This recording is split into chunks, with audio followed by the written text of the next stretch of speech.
Bon. Bonsoir mes chéris, bonsoir, c'est Astrid de retour avec des petits conseils en ce qui concerne l'éclaircissement de la peau. Bonsoir mesdames encore. Aujourd'hui je viens avec un problème particulier, les problèmes des femmes déjà à un certain âge, à un certain moment où elles commencent à avoir les brûlures.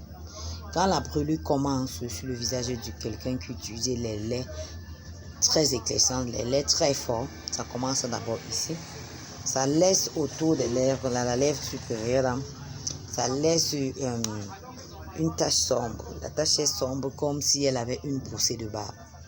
Pourtant, ce n'est pas une poussée de barbe. La plupart du temps, quand vous vous dirigez vers les parfumeries où ces gens n'ont pas suivi de formation, pour eux, ils sont là juste pour vendre les produits. Quand vous partez vers eux, vous leur dites, oh, Asso, regarde-moi ceci. Voilà, j'ai la tache ici. Ils vous donnent en retour un blanchisseur.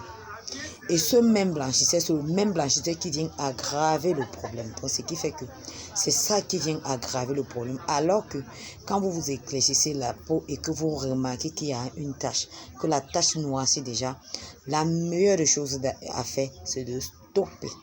C'est d'arrêter. Donc, avant que le lait ne vous gâte la peau, vous pouvez contrôler. Il n'y a pas de produit miracle sur le marché qui peut faire en sorte que cette tache quitte sans toutefois gâter davantage la peau. Pourquoi? Parce que il faut comprendre le processus de fonctionnement des laits éclaircissants avant de les utiliser. Bon, un lait éclaircissant, par exemple un lait éclaircissant, quand on dit éclaircissant, gommant et tout ça, un lait éclaircissant vient d'abord diminuer, ça veut dire quoi?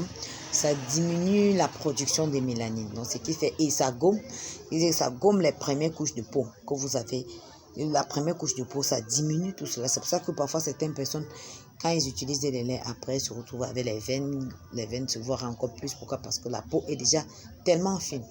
Et là, par exemple, vous regardez votre corps. Vous regardez, la peau du corps est tellement fine. Vous regardez, vous voyez un peu les veines partout. Mais quand vous avez la tache peut-être au niveau de la joue, vous courez directement chez un parfumeur, dans une parfumerie, lui demander un produit pour alléger cela. Et en retour, il vous donne quoi? Il vous donne les anti-taches. Quand il donne un anti-tache, il vous garantit que ça va vous alléger la tache. Au contraire, peut-être vous pouvez utiliser ça pour une semaine, ça enlève bien la tache, mais la tache revient encore plus grande et plus noire encore. Donc, mesdames, ce que je voulais vous faire comprendre ce soir, c'est que quand vous utilisez les laits éclaircissants, observez, contrôlez, surtout hydratez-vous la peau de temps en temps. Quand vous commencez à utiliser un lait et que le lait vous éclaircit, quand votre teint vous plaît déjà, commencez à freiner. On dit que freinez un peu. Prenez maintenant le lait un peu neutre pour casser le lait et utiliser pendant un temps. Parfois même, ne plus se oindre tous les jours. Et essayez de vous hydrater la peau au maximum. C'est l'essentiel. Mais pour celles qui, parfois nous les femmes, il y a d'abord un problème, excusez-moi, mais nous les femmes, nous sommes souvent têtues. Quand une femme se présente devant toi, parce que moi, par exemple, j'ai la parfumerie